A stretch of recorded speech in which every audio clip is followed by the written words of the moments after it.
Aujourd'hui, je vous amène avec moi en vacances et on va faire un circuit dans la France sur 15 jours.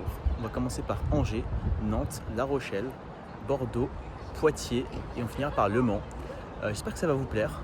Certains l'auront déjà peut-être reconnu, mais je suis actuellement à Angers, c'est le jour 1. Je vais essayer de faire un petit vlog sympathique comme Aman, même s'il sera moins exotique. Et puis j'espère que ça va vous plaire et que ça va vous donner aussi envie de visiter la France, parce que moi c'est une de mes grandes passions. J'adore visiter différentes villes. Donc voilà, je vous emmène avec moi. Bisous. Nous voilà donc à Angers, une ville très ancienne. À l'époque romaine, elle s'appelait Julio Magus, ce qui signifie le marché de Jules, peut-être Jules César, et était déjà un centre important. Au Moyen-Âge, Angers devient la capitale de l'Anjou. C'est à cette époque que l'on construit le château d'Angers, célèbre aujourd'hui pour abriter la tapisserie de l'Apocalypse, que nous verrons plus tard. Au XVe siècle, sous l'influence du bon roi René, la ville connaît un grand rayonnement culturel et artistique. Plus tard, pendant la Révolution française, Angers vit des heures difficiles.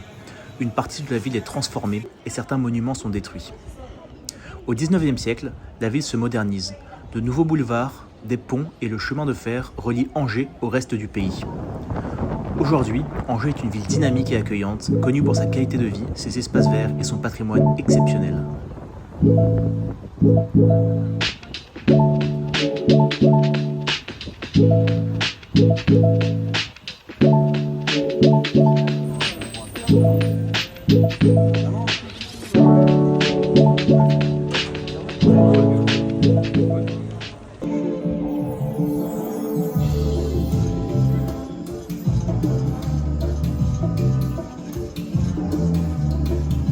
Je vais goûter le cœur de Maine, c'est une spécialité angevine, c'est fleurs d'oranger et amandes en sablé, qui a déjà été croqué, mais c'est pas grave, c'est à mon tour.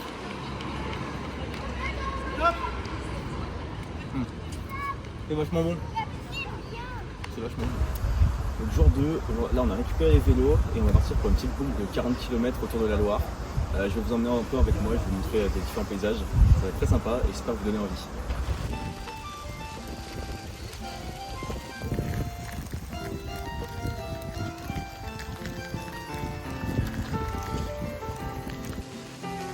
Sympa non, ça donne envie.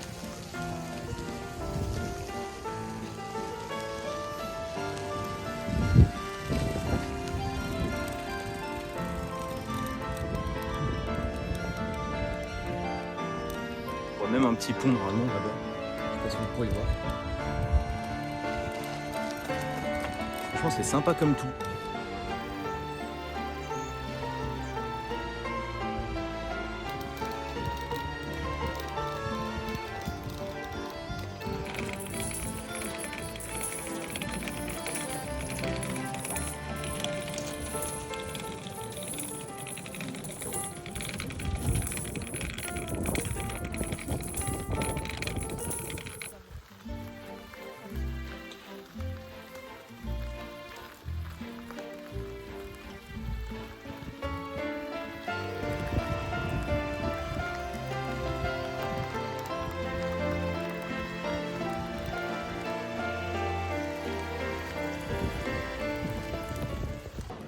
Après l'effort, le réconfort, 44 km de vélo. En vrai c'était plus dur que prévu, mais ça s'est bien passé, des beaux paysages. J'espère que vous avez kiffé. Et moi c'est à mon tour de kiffer. Citron, basilic, mangue. Troisième et dernier jour à Angers. Nous on va visiter le château aujourd'hui, comme vous pouvez voir juste ici. Là on va marcher sur les quais aussi tranquillement et chercher un petit déj. Ça va être super ville, très agréable à vivre, qui se vit très bien à pied aussi. Et notre prochaine destination, ça sera Nantes. Je vais vous montrer dans le château, c'est assez particulier. Il y a la tapisserie de l'Apocalypse, je ne sais pas si vous connaissez. Je vous ferai un petit point histoire parce que ça vaut le coup. Et puis voilà, j'ai rien d'autre à dire. T'as des trucs à dire? Moi je sais pas. Voilà, super. Allez, bisous, faut pas tomber surtout. Le château d'Angers est l'un des monuments les plus emblématiques de la ville.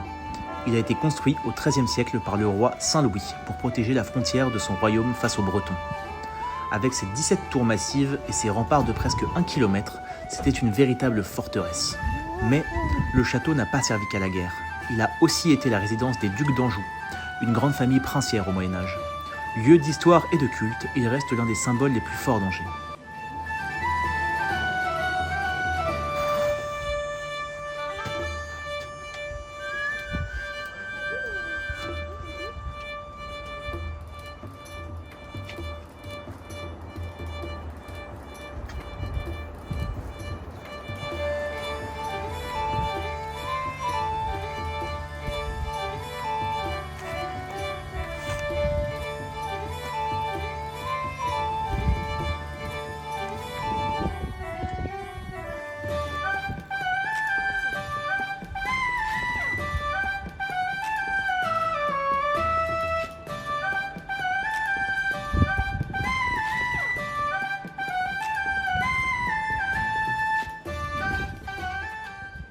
Voici la tapisserie de l'Apocalypse, l'un des plus grands trésors du Moyen-Âge, conservé dans le château d'Angers.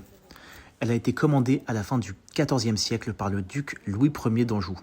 À l'origine, elle mesurait près de 140 mètres de long et 6 mètres de haut. Une œuvre gigantesque, unique au monde. La tapisserie illustre le texte de l'Apocalypse écrit par Saint Jean. On y voit des scènes impressionnantes. Des anges, des dragons, les fameux cavaliers de l'Apocalypse. Un peu comme une bande dessinée géante qui racontait aux gens de l'époque la fin du monde et l'espérance d'un monde nouveau. Après avoir été utilisée dans de grandes cérémonies, elle a connu des périodes difficiles, notamment pendant la Révolution, où une partie a été abîmée. Heureusement, elle a été restaurée et depuis le XXe siècle, elle est exposée dans la galerie spécialement conçue au château. Aujourd'hui, c'est la plus grande tapisserie médiévale encore conservée. Et en 2023, elle a même été inscrite au registre de mémoire du monde de l'UNESCO. Quand on se promène dans la galerie, la lumière tamisée et le calme donnent l'impression de voyager dans le temps face à une œuvre vieille de plus de 600 ans.